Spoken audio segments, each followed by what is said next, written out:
Hello learners, welcome to my channel. और हम पढ़ रहे हैं क्लास 8 मैथ्स एनसीईआरटी का चैप्टर 12 फैक्टराइजेशन। ये फैक्टराइजेशन सीरीज का पार्ट 7 है और आज इस वीडियो में हम करेंगे एक्सरसाइज 12.2 का क्वेश्चन नंबर 2। अब सेकंड क्वेश्चन का फर्स्ट पार्ट देखो। 4p² minus 9q²। यहाँ पे सिर्फ दो ही टर्म दे रखी हैं, 4p² और 9q² और बीच में नेगेटिव है। तो आपको ये जो क्वेश्चन है कुछ कहीं ना कहीं आपको इसकी याद नहीं दिला रहा, a² माइनस b² वाली प्रॉपर्टी जो कि होती है ए प्लस बी इंटू ए माइनस बी। यानी अगर मुझे ए बी की वैल्यू पता चल जाए और इस प्रॉपर्टी पे सेटिस्फाई हो जाए तो बस मुझे इस क्वेश्चन को यहां लेकर के आना है। तो चेक करते हैं। ए स्क्वायर की जगह हमें क्या दिख रहा है, 4p²। अब ए स्क्वायर है, मुझे ए की वैल्यू पता करनी पड़ेगी, बट उसके लिए स्क्वायर को कैंसिल आउट करना पड़ेगा। बट यहाँ पे स्क्वायर कैंसिल आउट हो नहीं सकता क्योंकि मुझे यहाँ पे होल का स्क्वायर चाहिए। तो मैं क्या करूंगा, इसे ऐसे लिख लेता हूँ, 2p का whole square is equal to a square. अब स्क्वायर से स्क्वायर कैंसिल कर दिया तो ए की वैल्यू क्या आ गई मेरी, 2p। ऐसे ही बी का चेक कर लो। यहाँ पे बी क्या दे रखा है, b² एक्चुअली ये 9q² दे रखा है। अब इसमें भी स्क्वायर कैंसिल नहीं होगा तो हम इसे 9 को 3 का स्क्वायर लिख सकते हैं। तो ये क्या हो गया, 3q का होल स्क्वायर हो गया। तो b² किसके इक्वल हो गया, 3q का होल स्क्वायर। तो अब स्क्वायर से ये होल स्क्वायर कैंसिल हो गया और b की वैल्यू क्या आ गई, 3q। अब आपको a भी पता चल गया, b भी पता चल गया, बस प्रॉपर्टी में पुट कर दो इधर। ये जो है आपकी, तो क्या हो जाएगा, a प्लस बी यानी 2p प्लस 3q। ये हो गया a plus B into A minus b. तो 2p माइनस 3q, ये हो गया आपका आंसर। अब ये सेकेंड पार्ट देखो, 63a² माइनस 112b²। यहाँ पे आपको परेशानी फेस करनी पड़ेगी थोड़ी सी, क्योंकि जो 63 है ये एक परफेक्ट स्क्वायर नहीं है। अभी तक तो हमें दिख रहा था 4 क्या था, 2 का स्क्वायर 9 क्या था, 3 का स्क्वायर 16, 4 का स्क्वायर 25, 5 का स्क्वायर, ऐसे नंबर्स दिख रहे थे।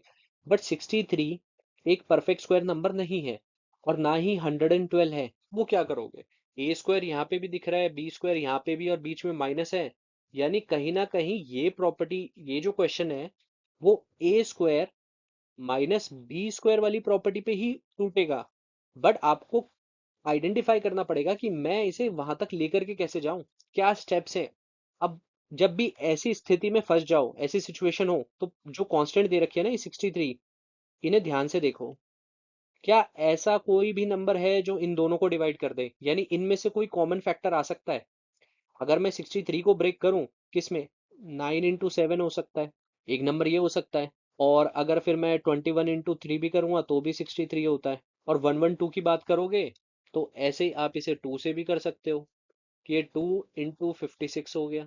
क्या और कोई नंबर है, एक नंबर है 7। अगर मैं 7 को 16 से मल्टीप्लाई करूं या फिर 16 7 सा करूं तो 112 होता है। अब इनमें से कोई कॉमन फैक्टर मिला, बिल्कुल मिला। देखो ये 9 7 है और ये 7 6 है, यानी यहाँ पे एक कॉमन नंबर आ गया जो 63 है। 63 को 7 डिवाइड कर सकता है और 112 को भी 7 डिवाइड कर सकता है। यानी मैंने यहाँ से क्या लिया कि 7 को अगर मैं कॉमन ले लूं इन दोनों में से तो अंदर क्या बचेगा, 9a² और माइनस 16b²। क्या ये तुम्हें इस प्रॉपर्टी पे दिख रहा है, a² माइनस b² पे। अब ये काम हो जाएगा क्योंकि जो 9 है वो 3 का स्क्वायर है, तो a की वैल्यू क्या आ गई, तो 9a² क्या है मेरा, a² है। बट स्क्वायर स्क्वायर कैंसिल नहीं होगा तो मैं इसे क्या करूंगा, 3a का होल स्क्वायर करूंगा। और ये क्या होगा, a², तो स्क्वायर से स्क्वायर कैंसिल, a की वैल्यू क्या आ गई, 3a। ऐसे ही मैं b के साथ करूंगा कि जो 16b² दे रखा है ये किसकी वैल्यू है, b² की है। बट b² मैं कैंसिल आउट नहीं करूंगा क्योंकि ये होल स्क्वायर नहीं है, क्योंकि अगर मैंने कैंसिल आउट कर दिया तो b की वैल्यू मुझे मिलेगी नहीं क्योंकि b इसके पास रह जाएगा एक। तो मैं क्या करूंगा, इसे 4b का होल स्क्वायर लिख सकता हूँ, तब तो बात बन जाएगी। अब स्क्वायर से स्क्वायर कैंसिल हो गया और b की वैल्यू क्या आ गई, 4b। बस अब वैल्यू को पुट कर दो। यहाँ पे हमारी प्रॉपर्टी क्या कहती है, a² minus b² is equal to a plus B into A minus b. 7 को एज इट इज रहने दो, ब्रैकेट ओपन करो, a प्लस बी करो। a क्या है मेरा, 3a प्लस b क्या है मेरा, 4b, ब्रैकेट क्लोज, फिर दोबारा ब्रैकेट लगाओ। अब क्या करना है, a माइनस बी यानी 3a माइनस 4b। और आपने ये क्वेश्चन बड़ी आसानी से सॉल्व कर लिया। कुछ मुश्किल नहीं था इस क्वेश्चन में, बस आपको आइडेंटिफाई करना पड़ेगा पहले चेक करो कि स्क्वायर के टर्म्स में है तो ब्रेक कर सकते हो। अगर ये नंबर परफेक्ट स्क्वायर नहीं है तो फिर इनमें से कुछ कॉमन लेने की कोशिश किया करो, क्योंकि अगर कॉमन बाहर निकल गया तो क्या पता अंदर का जो बचा है पार्ट वो स्क्वायर के टर्म्स में टूट जाए, ब्रेक हो सके। जैसा मैंने इस क्वेश्चन में किया कि मैंने फैक्टर्स निकाले और इन दोनों के कोई कॉमन फैक्टर्स निकाल लो आप। जैसे 7 आ गया था, जब 7 आ गया तो मैंने उसे बाहर निकाल लिया, जिसकी वजह से अंदर का क्वेश्चन मेरा इजी बन गया था, स्क्वायर के टर्म्स में मैंने उसे ब्रेक कर दिया। अब ये थर्ड पार्ट देखो, 49 x² माइनस 36। यहाँ पे तो आपको सीधा सीधा दिख रहा है कि 49 को मैं 7 का स्क्वायर लिख सकता हूँ और 36 को 6 का स्क्वायर लिख सकता हूँ। तो यहाँ पे मेरा ए स्क्वायर क्या दे रखा है, 49 x²। अगेन होल स्क्वायर चाहिए मुझे। अब स्क्वायर से स्क्वायर कैंसिल हो जाएगा। ए की वैल्यू क्या आ जाएगी, 7x।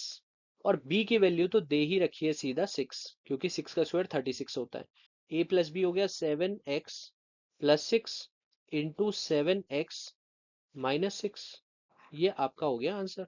नेक्स्ट पार्ट कह रहा है 16x5 माइनस 144x3, यानी x की पावर यहाँ पे 5 दे रखी है और यहाँ पे x की पावर 3 है, यानी क्यूब दे रखा है।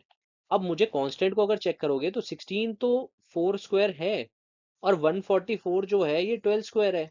बट साथ में अगर वेरिएबल है तो वेरिएबल भी तो स्क्वायर होने चाहिए, ये एज अ होल ए बनना चाहिए ना कायदे से। 16 x की पावर 5 है, ये ए स्क्वायर होना चाहिए। बट मैं x की पावर 5 है, इसे कैसे स्क्वायरिंग करूं? इसके लिए मुझे या तो x की पावर 2 होनी चाहिए थी या इवन नंबर होना चाहिए था x का।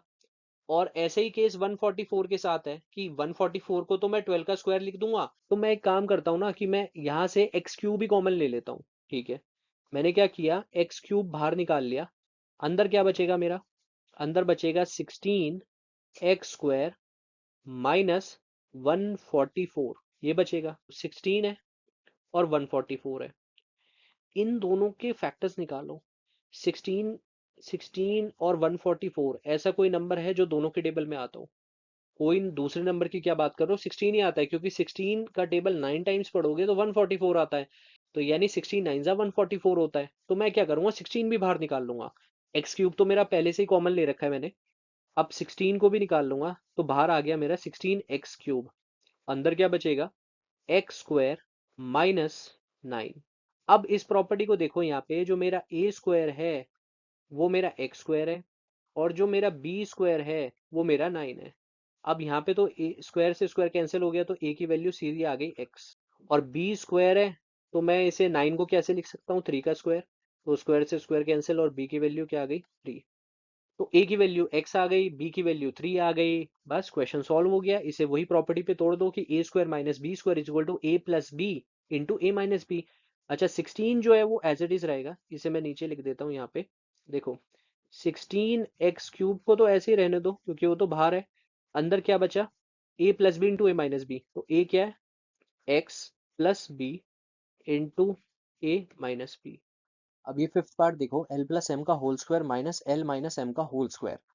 शायद आपको कुछ स्टूडेंट्स को दिख रहा होगा कि ये ए स्क्वायर है माइनस बी स्क्वायर है। कुछ सोच रहे होंगे कि इस वाले पार्ट में a प्लस बी का होल स्क्वायर वाली प्रॉपर्टी लगा देते हैं और इस वाले पार्ट में a माइनस बी का होल स्क्वायर लगा देते हैं। एक काम करता हूँ, मैं आपको दोनों से दिखा देता हूँ कि पहले इससे करके दिखा दूंगा फिर आपको इससे करके दिखा दूंगा।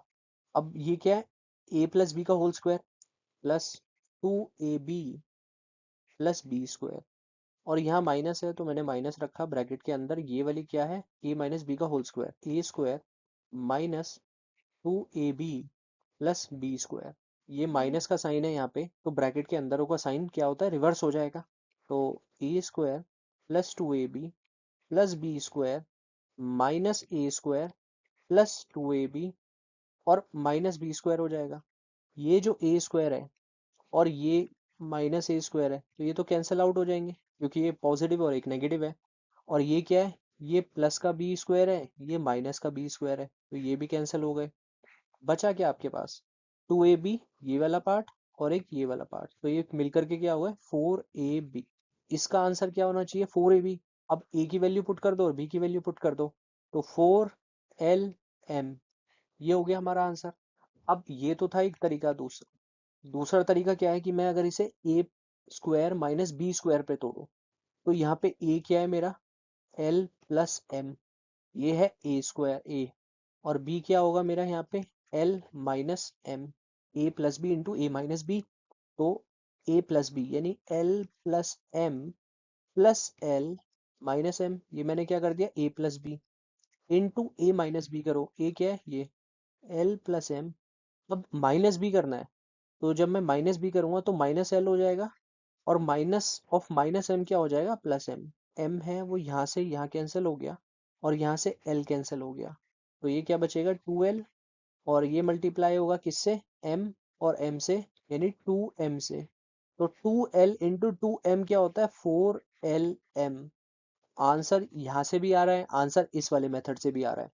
तो हमने जो फर्स्ट मेथड से किया था उसको ना आप याद ही रख लो शॉर्टकट तरीके से। अब ये 6 पार्ट देखो, 9x² y² - 16।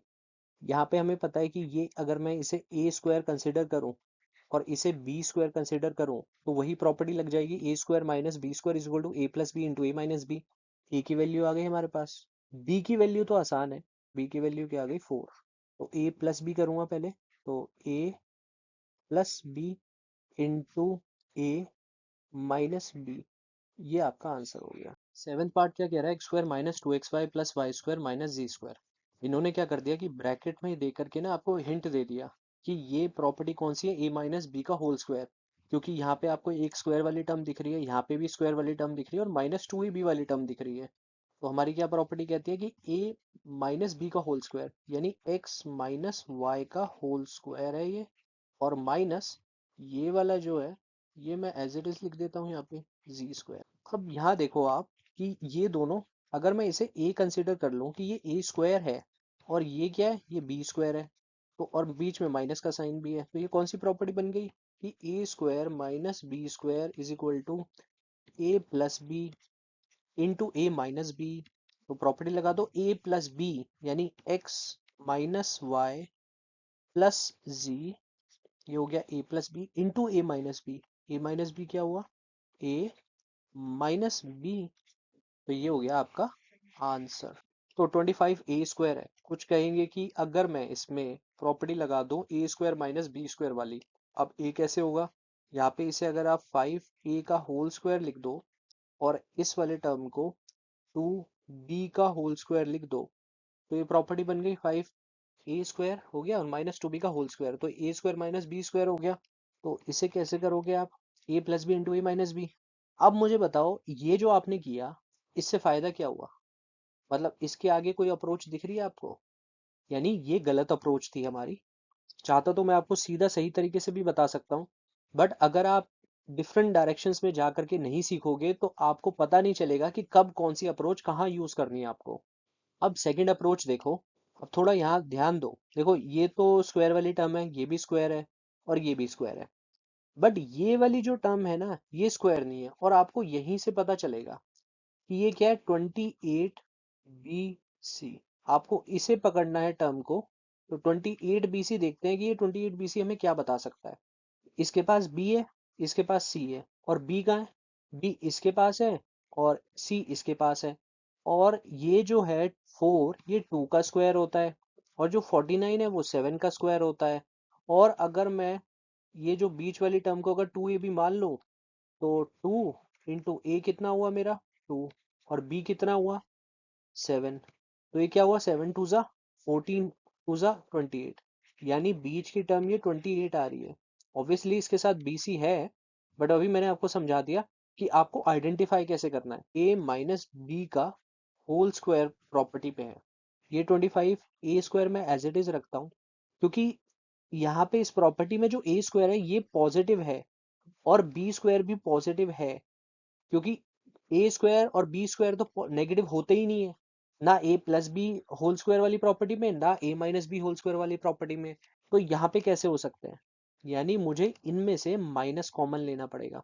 इन तीन टर्म्स की बात करूं तो मैं क्या करूंगा कि माइनस यहाँ से कॉमन ले लूंगा, तो अंदर बचेगा 4b², और 28BC पॉजिटिव था तो मैंने माइनस बाहर ले लिया, तो ये माइनस हो जाएगा 28BC, और 49c² पॉजिटिव हो जाएगा।